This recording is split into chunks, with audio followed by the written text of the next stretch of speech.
Centre of mass में last class में हम लोगों ने ये सीखा कि सेंटर ऑफ मास का डिस्प्लेसमेंट कितना होता है, और फिर दो पार्टिकल का सिस्टम अगर होता है तो आपको बताया कि जो एक पार्टिकल m का है, अगर वो उसकी सरफेस के ऊपर l चलता है, नीचे वाली सरफेस के ऊपर, तो जो डिस्प्लेसमेंट होता है नीचे वाली सरफेस का वो small M L upon M plus capital M होता है। ठीक है, इतना हमने सीखा था।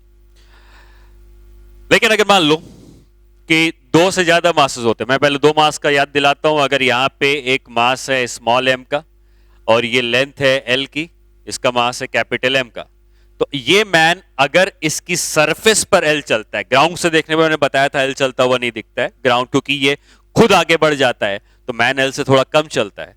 लेकिन अगर उसकी सरफेस में वो एल चलता हुआ दिख रहा है, अगर इसके ऊपर खड़े हो जाते हो मैन इधर से उधर जाता हुआ दिखता, तो हम ये कहते थे कि अगर ये मैन यहां से यहां पर चलते हुए आता है तो ये जो राइट में जाता है इसकी value M L upon M plus capital M होती। ठीक है, मान लो कि एक ऐसी प्रॉब्लम मैं आपको दूं जिसमें दो मैन, एक मैन इधर है एक मैन इधर है। ठीक है, इसका मास है m का, इसका मास है 2m का, और इसका मास है 7m का, तीन मास। ठीक, अब ये मैन जो है ये मोशन करेंगे, और ये मान लो ये कहा जाता है कि ये लेंथ जो है वो l की है, और क्वेश्चन कुछ ऐसा है कि if man of mass m and 2m, if men of mass m and 2m interchange their positions, then find the displacement of Planck.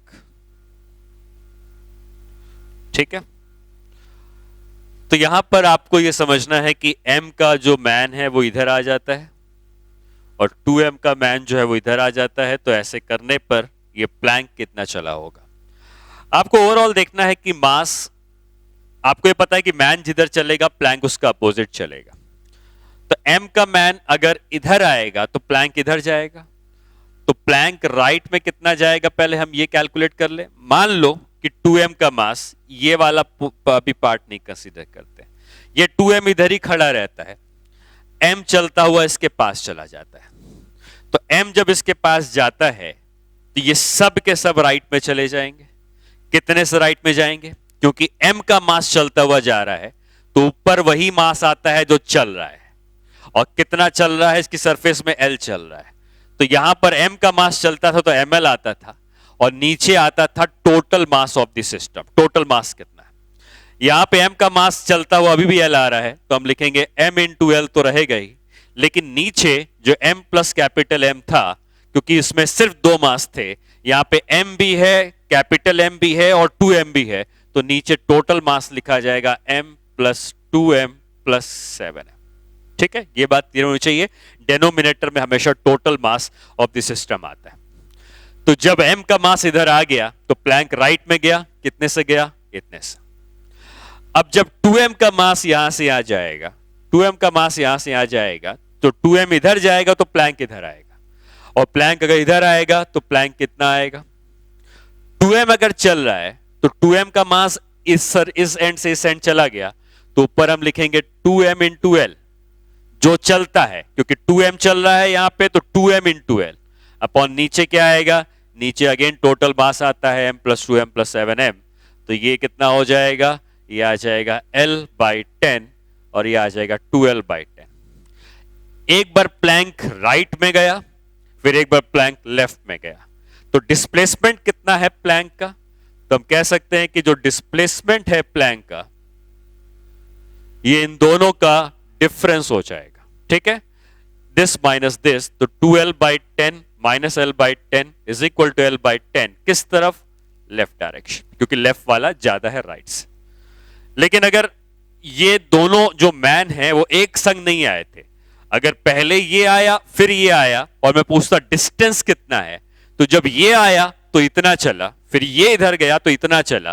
तो डिस्टेंस अगर पूछता तो दोनों को जोड़ देते, क्योंकि एक बार प्लैंक गया राइट में, फिर एक बार प्लैंक आया लेफ्ट में, डिस्टेंस दोनों को जोड़ के आता। लेकिन जब डिस्प्लेसमेंट की हम बात कर रहे हैं तो हमको सिर्फ ये देखना है कि एक बार प्लैंक राइट में गया, एक बार लेफ्ट में गया, तो नेट कितना गया, तो नेट इतना जाएगा। ठीक है, तो दो से ज्यादा मैन होते तब भी इस तरह की प्रॉब्लम को किया जा सकता है। अगेन इस प्रॉब्लम को आप कोऑर्डिनेट के रूल से भी कर सकते हो। कोऑर्डिनेट के रूल से मैंने क्या बताया था, ये एक्स एक्सिस, ये वाई एक्सिस, इसका कोऑर्डिनेट लिखा, प्लैंक का कोऑर्डिनेट लिखा, या इस केस में ये एक्स एक्सिस, वाई एक्सिस, इसका कोऑर्डिनेट लिखा, इसका कोऑर्डिनेट लिखा, प्लैंक का कोऑर्डिनेट लिखा, सेंटर ऑफ मास निकाल लिया। फिर कुछ देर के बाद जब प्लैंक राइट में चला गया, आप कोई भी डायरेक्शन मान सकते हो प्लैंक के जाने का, अपने आप वो आंसर पॉजिटिव होगा तो पॉजिटिव आ जाएगा, नेगेटिव होगा तो नेगेटिव आ जाएगा। तो अगर मैं मानता हूं कि प्लैंक राइट में चला गया, तो अब फिर से इस मैन को यहां पे आके आने के बाद फिर से कोऑर्डिनेट, इस मैन को यहां पे आने के बाद फिर से कोऑर्डिनेट, प्लैंक का सेंटर ऑफ मास का कोऑर्डिनेट, और फिर से हम कंबाइंड सेंटर ऑफ मास निकालते। लेकिन ये कहते हैं कि सेंटर ऑफ मास का डिस्प्लेसमेंट 0 होना चाहिए, क्योंकि कोई एक्सटर्नल फोर्स नहीं लगा है। तो सेंटर ऑफ मास का इनिशियल और फाइनल कोऑर्डिनेट को हम इक्वेट करके भी आंसर निकाल सकते हैं। वो थोड़ा लेंथी होगा, आप इससे डायरेक्टली आंसर इस मेथड से निकाल सकते हो। ठीक है, motion of centre of mass में हमने पहले डिस्प्लेसमेंट ऑफ सेंटर ऑफ मास पढ़ा। अब हम दूसरा पढ़ते हैं, वेलोसिटी ऑफ सेंटर ऑफ मास। तो अगर किसी भी सिस्टम का जो सेंटर ऑफ मास है, उस सेंटर ऑफ मास में अगर उस सिस्टम के हर पार्टिकल मोशन कर रहे हैं, तो सेंटर ऑफ मास का भी कुछ मोशन होगा और सेंटर ऑफ मास की कुछ वेलोसिटी होगी।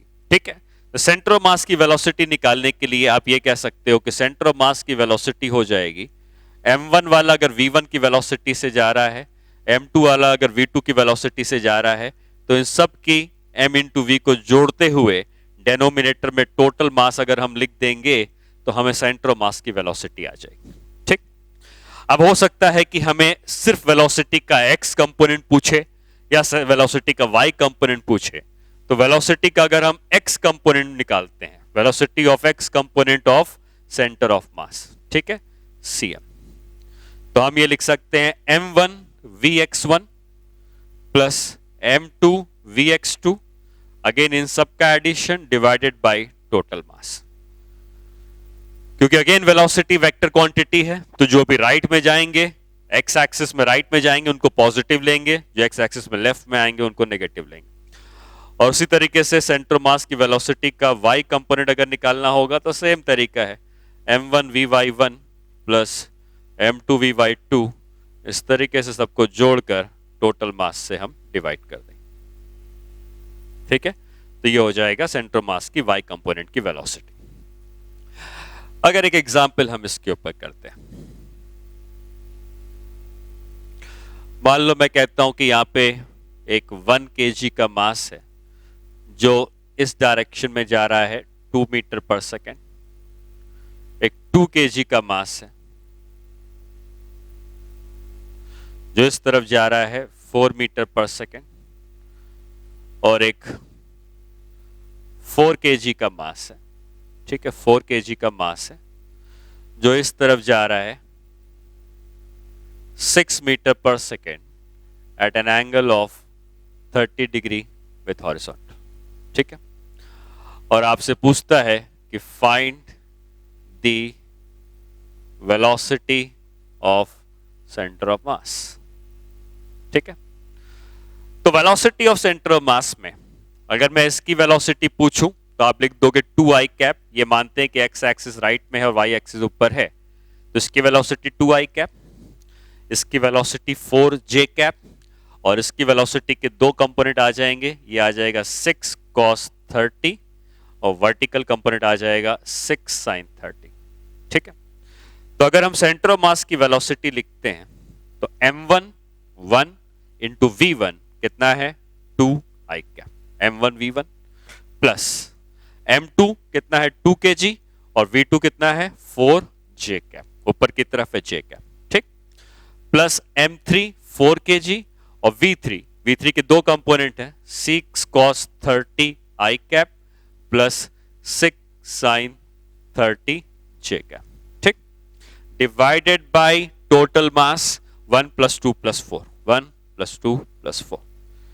तो ये 2i कैप यहां पर है, cos 30 होता है √3/2, तो ये 3 बचेगा, और 3 4 12 बचेगा, और यहां पे 2 बचेगा, तो 2 + 12 √3 आई कैप के संग बचेगा, और जे कैप के संग कितना आ जाएगा, यहाँ पे 8 जे कैप, साइन 30 हाफ होता है तो 3 और 4 12, 12 और 8 20, 20 जे कैप डिवाइडेड बाय 4 + 2 6 + 1 7, ये वेलोसिटी आ जाएगी। मैग्नीट्यूड निकालना होगा तो आपको किसी भी वेक्टर का मैग्नीट्यूड निकालने का तरीका पता ही है, vx का स्क्वायर + vy का स्क्वायर उसकी वेलोसिटी का मैग्नीट्यूड आ जाएगा, और नेट वेलोसिटी निकालनी है तो इस तरीके से निकाली जा सकती है। ठीक है, इस तरीके से आप सेंटर ऑफ मास की वेलोसिटी कैलकुलेट कर सकते हो। हम लोग सेंटर ऑफ मास की वेलोसिटी से ही law of conservation of linear momentum में जाते हैं, लेकिन हम उसमें जाने के पहले हम सेंटर ऑफ मास का एक्सेलरेशन भी एक बार निकालना सीख लेते हैं, और फिर हम वापस इसमें आएंगे और हम कंजर्वेशन ऑफ लीनियर मोमेंटम में आएंगे। ठीक है, तो अभी हम पहले चलते हैं कि acceleration of centre of mass. Same तरीका है, सेंटर ऑफ मास का एक्सेलरेशन निकालना है तो m1 vector a1 plus m2 vector a2 सबका addition divided by total mass. ठीक है, अगर एक्सेलरेशन का हमें x कंपोनेंट चाहिए तो सबके एक्सेलरेशन का हमें x कंपोनेंट चाहिए होगा, m2 ax2 सबका addition divided by again total mass of the system. बस ये ध्यान रखना है कि अगेन एक्सेलरेशन एक वेक्टर क्वांटिटी है तो राइट को पॉजिटिव और लेफ्ट को नेगेटिव लिया जाएगा। एक्सेलरेशन का y कंपोनेंट निकालना है तो m1 ay1 plus m2 ay2, और इन सब को जोड़कर टोटल मास से अगेन हम डिवाइड कर देंगे तो हमें एक्सेलरेशन का y कंपोनेंट आ जाएगा। ठीक है, तो जैसे वेलोसिटी निकाल रहे थे वही तरीका एक्सेलरेशन निकालने का भी है। एक प्रॉब्लम इसके ऊपर भी करते हैं।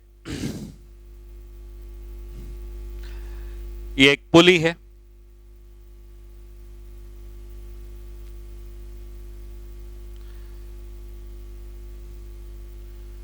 ये एक मास है n m का, और ये मास है m का, n इज ग्रेटर देन 1, ये आपको दिया। ठीक है, आपको पूछा गया है इस क्वेश्चन में find the acceleration of centre of मास। तो यहां पे दो मासेस हैं, एक है m और एक है nm, और इनका जो सेंटर ऑफ मास होगा उसका एक्सेलरेशन निकालने को कहा गया है। तो ये चीज हम लोग न्यूटन लॉज ऑफ मोशन में ऑलरेडी पढ़ चुके हैं कि जब दो मास का सिस्टम होता है तो ये a से नीचे आ रहा होगा, ये a से ऊपर जा रहा होगा, और a की वैल्यू हम लिखते थे m2 minus m1 upon m2 plus m1 into g। तो a की वैल्यू कितनी आ जाएगी, nm minus m upon nm plus m into g। तो एक्सेलरेशन की वैल्यू हम लिख सकते हैं n minus 1 upon n plus 1 into g। ये एक्सेलरेशन आ गई। लेकिन हमें एक्सेलरेशन किसी मास का नहीं पूछा है बल्कि सेंटर ऑफ मास का पूछा है। तो यहां पर दो मासेस हैं, एक नीचे आ रहा है एक ऊपर जा रहा है। क्योंकि एक्सेलरेशन एक वेक्टर क्वांटिटी है तो नीचे वाले को हम नेगेटिव लेंगे और ऊपर वाले को हम पॉजिटिव लेंगे। तो हम लिख सकते हैं कि acceleration of centre of mass is equal to nm mass into acceleration. Acceleration नीचे की तरफ है इसलिए इसको लिखूंगा माइनस a j कैप। ठीक है, माइनस a j कैप नीचे के डायरेक्शन नेगेटिव y एक्सिस है, और इसके लिए लिखेंगे प्लस m2 इंटू a2। तो m इंटू इसका एक्सेलरेशन ऊपर की तरफ है तो एक्सेलरेशन का मैग्नीट्यूड तो a है लेकिन डायरेक्शन ऊपर है तो a j cap divided by nm plus m। तो यहां से सेंटर ऑफ मास का एक्सेलरेशन लिखा जा सकता है। यहां से अगर हम कॉमन लेते हैं तो यहां पे माइनस का साइन है, तो माइनस भी अगर मैं कॉमन ले लूं ठीक है, तो यहां पे मिलेगा nm minus m upon nm plus m into a into j cap. आप यहां से m देख सकते हो कैंसिल हो रहा होगा, ठीक है। तो ये n को कैंसिल भी कर देंगे तो माइनस साइन में वैसे ही लिखता हूं, यहां मिलेगा n minus one upon n plus one. a की वैल्यू हम ऑलरेडी निकाल चुके हैं, तो यहां लिखेंगे n minus one upon n plus one into g, और j कैप है तो j कैप वैसे ही लिख देंगे। और अगर हम इसको पुट करते हैं तो ये हो जाएगा minus of n minus one upon n plus one का होल स्क्वायर इंटू जी इंटू जे कैप। ये सेंटर ऑफ मास का एक्सेलरेशन आ जाएगा। माइनस खाली ये रिप्रेजेंट कर रहा है कि सिस्टम का जो सेंटर ऑफ मास है ये डाउनवर्ड डायरेक्शन में जा रहा होगा, और जिस वैल्यू से जा रहा होगा ये वैल्यू इसके बराबर हो जाएगी, ठीक है। तो हमने सेंटर ऑफ मास की वेलोसिटी निकालना सीखा, सेंटर ऑफ मास का एक्सेलरेशन निकालना सीखा।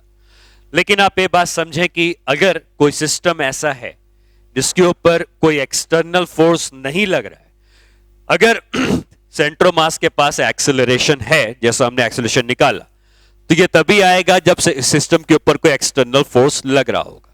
लेकिन अगर किसी सिस्टम के ऊपर एक्सटर्नल फोर्स लग ही नहीं रहा है तो उस सिस्टम का सेंटर ऑफ मास का एक्सेलरेशन भी जीरो आ जाता। जीरो नहीं आया है मतलब सिस्टम के ऊपर कोई एक्सटर्नल फोर्स लग रहा होगा। दूसरी बात यह है कि अगर सिस्टम के ऊपर एक्सटर्नल फोर्स नहीं लग रहा है तो सेंटर ऑफ मास का एक्सेलरेशन जीरो होगा। लेकिन क्या सेंटर ऑफ मास की वेलोसिटी भी जीरो होगी? ऐसा जरूरी नहीं है। आप न्यूटन का फर्स्ट लॉ देखें। फर्स्ट लॉ ये कहता है किसी भी सिस्टम के ऊपर अगर एक्सटर्नल फोर्स जीरो है तो उस सिस्टम का जो सेंटर ऑफ मास है, या वो अगर पहले से रेस्ट में था तो पहले से ही रेस्ट में रहेगा, लेकिन अगर वो किसी कांस्टेंट वेलोसिटी से चल रहा था तो उसी कांस्टेंट वेलोसिटी से चलता रहेगा।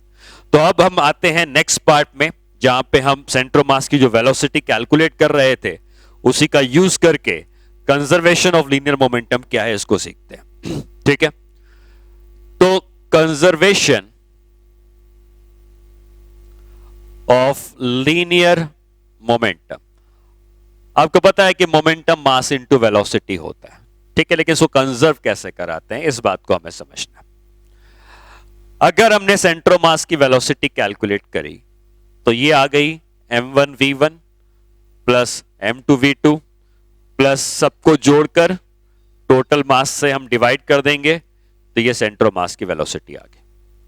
अगर हमने ऐसा कहा कि इस सिस्टम के ऊपर एक्सटर्नल फोर्स जीरो लग रहा है, तो एक्सटर्नल फोर्स जीरो लगने का मतलब हम अगर किसी भी सिस्टम को कंसीडर कर रहे हैं तो सिस्टम के अंदर सारे पार्टिकल्स अलग अलग वेलोसिटी से चल सकते हैं, उनकी वेलोसिटी बदल भी सकती है। लेकिन अगर एक्सटर्नल फोर्स जीरो है तो उस सिस्टम का जो सेंटर ऑफ मास है उसकी वेलोसिटी में कभी कोई चेंज आ ही नहीं सकता।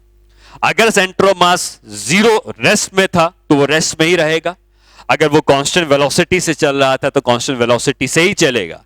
तो आप ये कह सकते हो कि अगर एक्सटर्नल फोर्स जीरो है तो सेंटर ऑफ मास की वेलोसिटी जो होगी वो कांस्टेंट हो जाएगी। अगर हम इस पूरे टर्म को यहां ले जाएं तो ये हो जाएगा m1 प्लस m2 प्लस सबका mass into VCM is equal to m1v1 plus m2v2 plus इन सबका addition. Now because VCM is constant, system का टोटल मास ऑब्वियसली कांस्टेंट है, तो इन दोनों का मल्टीप्लिकेशन भी कांस्टेंट है। तो आप ये कह सकते हो कि m1v1 प्लस m2v2 प्लस सबका जो सम है ये कांस्टेंट है। अब m1v1 है क्या? m1 का मास v1 की वेलोसिटी से चल रहा है तो ये पहले पार्टिकल का मोमेंटम है। m2 का मास v2 की वेलोसिटी से चल रहा है, दूसरे पार्टिकल का मोमेंटम है। वैसे ही तीसरे पार्टिकल का मोमेंटम आएगा, और इन सब जीरो नहीं, आई एम सॉरी, ये वैल्यू ये कांस्टेंट है तो कांस्टेंट के बराबर हम लिख देंगे, और ये कांस्टेंट है तो कांस्टेंट के बराबर लिख देंगे, ठीक है। तो आप ये कह सकते हो कि हम अगर पार्टिकल जो सिस्टम में है इन सब के मोमेंटम को जोड़ दें तो इन सब का मोमेंटम का सम कांस्टेंट आता है। तो ये कहा जा सकता है कि मोमेंटम का सम अगर कांस्टेंट है मतलब P1 का मोमेंटम प्लस P2 का मोमेंटम प्लस P3 का मोमेंटम एंड सो ऑन, इन सब का मोमेंटम का सम कांस्टेंट है। कांस्टेंट का मतलब हम ये कह सकते हैं कि P1 का मोमेंटम, या P सिस्टम लिख देते हैं, पूरे सिस्टम का मोमेंटम निकालना है तो आप इंडिविजुअल पार्टिकल के मोमेंटम को निकालोगे, जोड़ दोगे, पूरे सिस्टम का मोमेंटम आएगा जो कांस्टेंट है। और सिस्टम का मोमेंटम अगर कांस्टेंट है तो हम ये कह सकते हैं पूरे सिस्टम का इनिशियल मोमेंटम, पूरे सिस्टम का इनिशियल मोमेंटम, और वही पूरे सिस्टम का अगर हम फाइनल मोमेंटम निकालते हैं तो ये दोनों बराबर होते हैं। और कोई भी चीज अगर कांस्टेंट रहती है या उसकी वैल्यू इनिशियल और फाइनल बराबर होती है तो उसी को हम कहते हैं law of conservation of linear momentum. और law of conservation of linear momentum का मतलब है कि सिस्टम का मोमेंटम कांस्टेंट है या सिस्टम का टोटल इनिशियल मोमेंटम सिस्टम के फाइनल टोटल मोमेंटम के बराबर होगा। लेकिन ये कब होगा? जब एक्सटर्नल फोर्स आपको जीरो दिखेगा। तो एक्सटर्नल फोर्स आपको जिस जगह से जीरो दिखेगा उस जगह से आप कहोगे कि लीनियर मोमेंटम कंजर्व है। जनरली वो जगह ग्राउंड की होती है। हम जो भी मोशन देखते हैं हम ग्राउंड से देख रहे हैं, तो ग्राउंड से देखने पर अगर हमने एक सिस्टम को ऑब्जर्व किया और हमने कहा कि उस सिस्टम के ऊपर कोई एक्सटर्नल फोर्स नहीं लग रहा है, तो आप उस सिस्टम के इनिशियल एंड फाइनल मोमेंटम को आपस में इक्वल करके मोमेंटम को कंजर्व करवा सकते हैं। ठीक है, तो कब कंजर्व होता है? जब एक्सटर्नल फोर्स जीरो होता है। एक एग्जांपल आप इसके ऊपर कर सकते हैं। एग्जाम्पल मान लो ये है कि एक गन है और एक बुलेट है इसके अंदर। तो स्टार्टिंग में सब कुछ रेस्ट में था, फिर जब हम इसके ट्रिगर को प्रेस करेंगे तो ये बुलेट बाहर निकलेगी और बुलेट के बाहर निकलने की जो स्पीड है वो हमको दी है कि v के बराबर। आपको पता है कि जब हम गन से कोई भी बुलेट को फायर करते तो गन पीछे की तरफ झटका लगता है। जो गन को पीछे की तरफ झटका लगता है इसको हम रिकॉइल स्पीड कहते हैं। ठीक है, तो क्वेश्चन ये है कि gun of mass capital M fires a bullet of mass small m with speed v.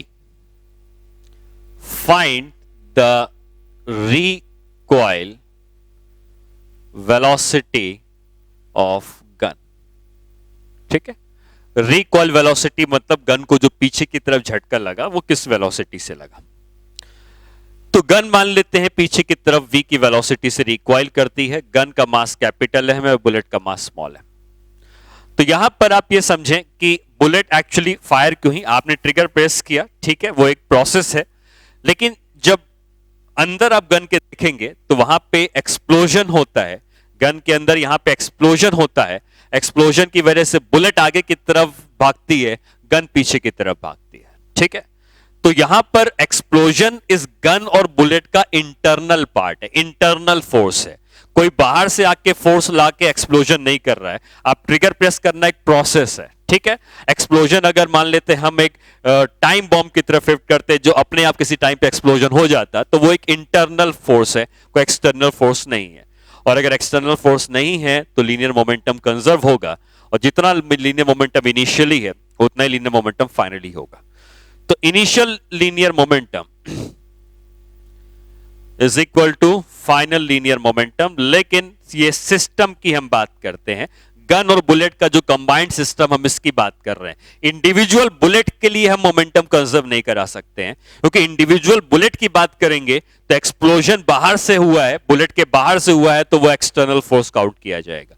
या इंडिविजुअल गन की बात करेंगे तब भी एक्सप्लोजन जो हुआ है, बुलेट ने भी गन के ऊपर कोई फोर्स लगाया होगा तो एक्सटर्नल फोर्स हो जाएगा। लेकिन हम बुलेट और गन को एक सिस्टम में ले लेंगे तो इस पूरे सिस्टम का इनिशियल मोमेंटम हम कंजर्व कराएंगे।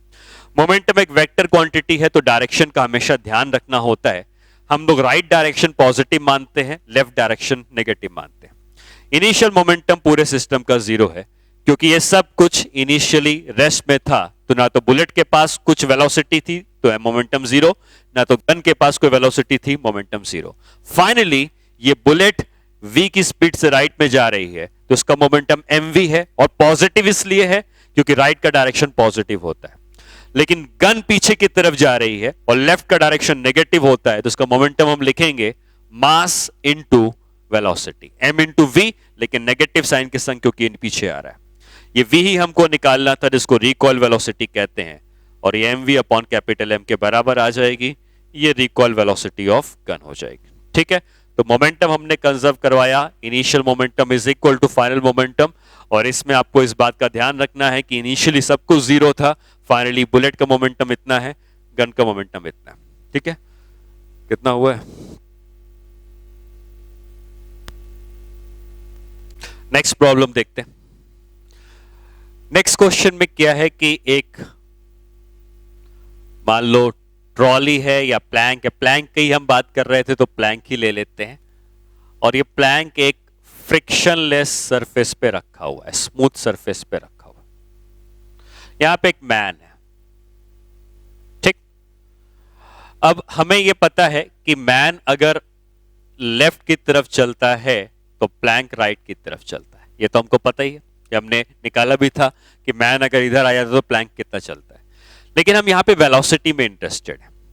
अगर मैन लेफ्ट की तरफ v की स्पीड से चलता है, जिसका मैन का मास m है, प्लैंक का मास कैपिटल M है, तो ये कितनी वेलोसिटी से चलेगा ये हमको बताना है। ठीक है, तो क्वेश्चन ये है कि find the velocity of Planck if man walks with speed v। आपको अगर सिर्फ लिखा है कि कोई भी इतनी स्पीड से चल रहा है तो वो ग्राउंड से ही होती है स्पीड। ठीक है, और हम अगर ग्राउंड से देख रहे हैं तो हम कहेंगे कि इसके ऊपर कोई एक्सटर्नल फोर्स नहीं लग रहा है, क्योंकि ग्राउंड में कोई फ्रिक्शन नहीं है। मैन चलेगा, प्लैंक चलेगा, इनके बीच में आपस में जो फोर्स लग रहा है वो सिस्टम का इंटरनल फोर्स है। तो इसमें मोमेंटम अगर कंजर्व करवाते हैं तो अगेन स्टार्टिंग में मैन भी रेस्ट में था, प्लैंक भी रेस्ट में था, तो इनिशियल मोमेंटम जीरो था। फिर मैन अगर इधर आ रहा है तो उसका मोमेंटम हम माइनस एम वी लिखेंगे, लेफ्ट की तरफ है नेगेटिव।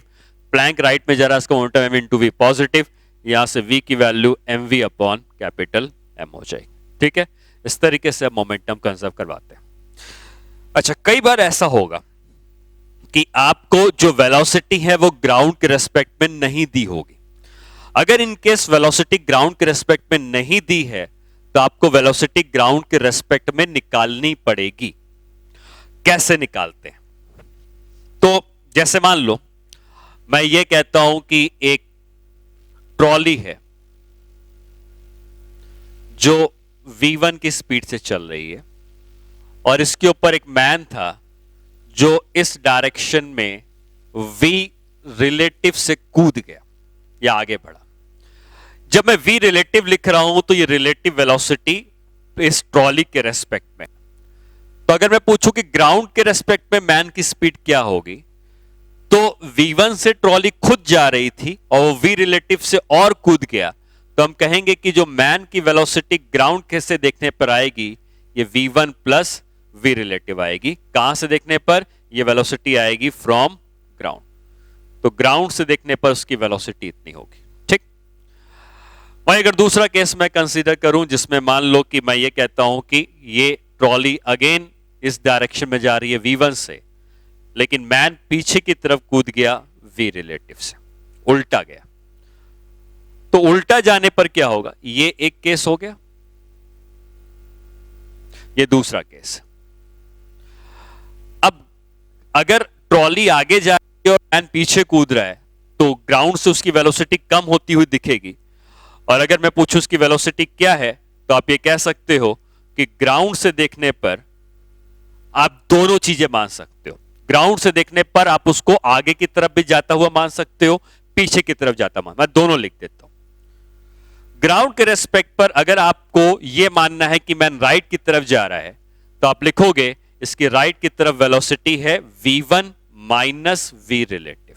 ठीक है, राइट की तरफ जाता हुआ मान रहे हो तो v1 minus v relative, opposite है तो माइनस करना है। वहीं अगर आप दूसरे केस में ऐसा मानते हो कि मैन जो है आपको लेफ्ट की तरफ जाता हुआ दिखता है, लेफ्ट की तरफ जाता हुआ दिखता है, और लेफ्ट की तरफ जाता हुआ दिखता है तो v रिलेटिव v1 से ज्यादा होगा, और यहां पे हम लिख देंगे v रिलेटिव माइनस v1। मतलब आपको यह याद रखना है कि जब हम ग्राउंड से वेलोसिटी लिख रहे हैं और आपको रिलेटिव वेलोसिटी दी है तो सेम डायरेक्शन में तो वेलोसिटी ऐड कर देनी है, लेकिन अपोजिट डायरेक्शन में वेलोसिटी सब्ट्रैक्ट करनी है।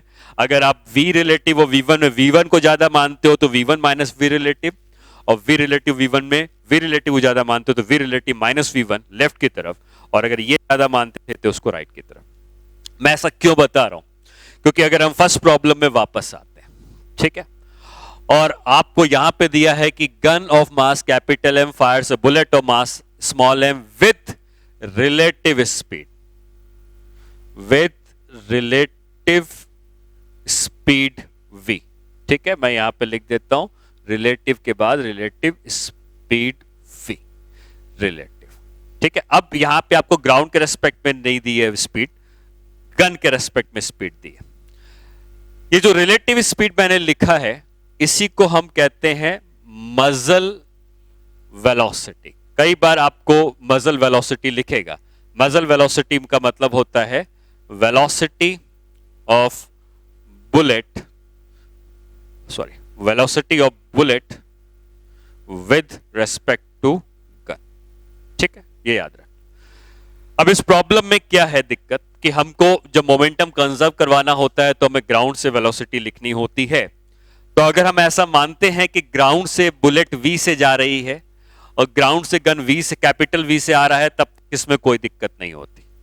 लेकिन हमको V नहीं दिया है, हमको यह दिया है कि जो बुलेट है ये V रिलेटिव से आ रही है, ठीक है।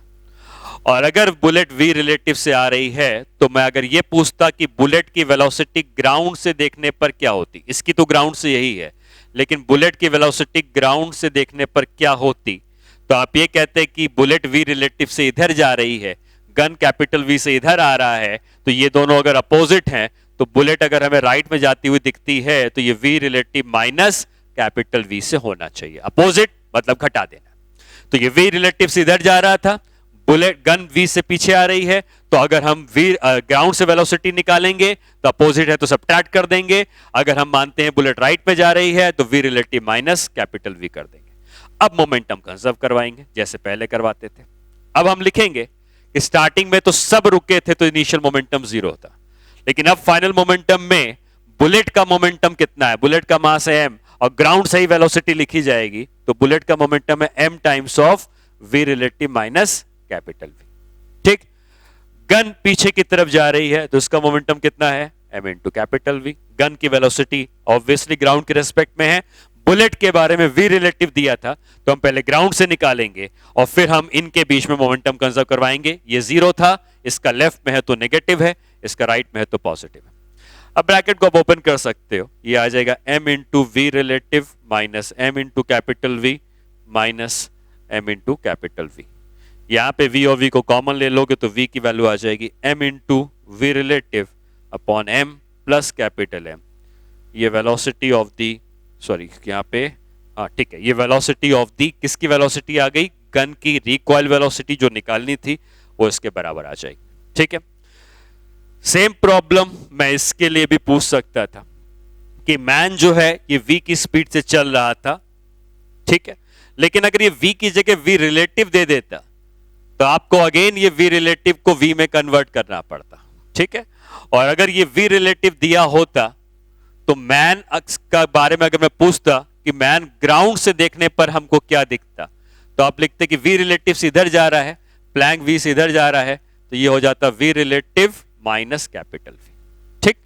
मोमेंटम कंजर्वेशन की इक्वेशन हम जब लिखते तो हम सब कुछ ग्राउंड के रेस्पेक्ट में लिखते, तो मैन का जो ग्राउंड से आया है वो इतना आया है, तो मैन का मोमेंटम हो जाता m times of v relative minus capital v, और प्लैंक का मोमेंटम ग्राउंड के ही रेस्पेक्ट में है तो और राइट में है तो पॉजिटिव, और यहां से कैपिटल v निकालते तो वही रिजल्ट आता है m v relative upon m plus capital m, जो रिजल्ट हमें कुछ देर पहले गन के लिए मिला था, ठीक है। तो जब दो मास का सिस्टम है तो अगर आपको ग्राउंड के रेस्पेक्ट में दिया है तो simply mv upon capital m answer आएगा, लेकिन अगर आपको v रिलेटिव दिया है तो आंसर इस तरीके से आएगा mv relative upon m plus capital m या mv relative upon m plus capital m, ठीक है। तो आज हम लोगों ने लीनियर मोमेंटम कंजर्वेशन का कॉन्सेप्ट सीखा और उसके ऊपर मैंने आपको प्रॉब्लम्स करवाई, स्टार्टिंग करी है। नेक्स्ट क्लास में हम लीनियर मोमेंटम कंजर्वेशन को कंटिन्यू करेंगे और भी डिफरेंट टाइप की प्रॉब्लम देखेंगे जहां पे मोमेंटम कंजर्व हो रहा है, लेकिन हो सकता है कि साथ में एनर्जी भी कंजर्व होने लगे। अब जब दोनों कंजर्व होंगे तो हम उसको कैसे कंजर्व करवाना है, कैसे यूज करना है, वो हम सीखेंगे, ठीक है।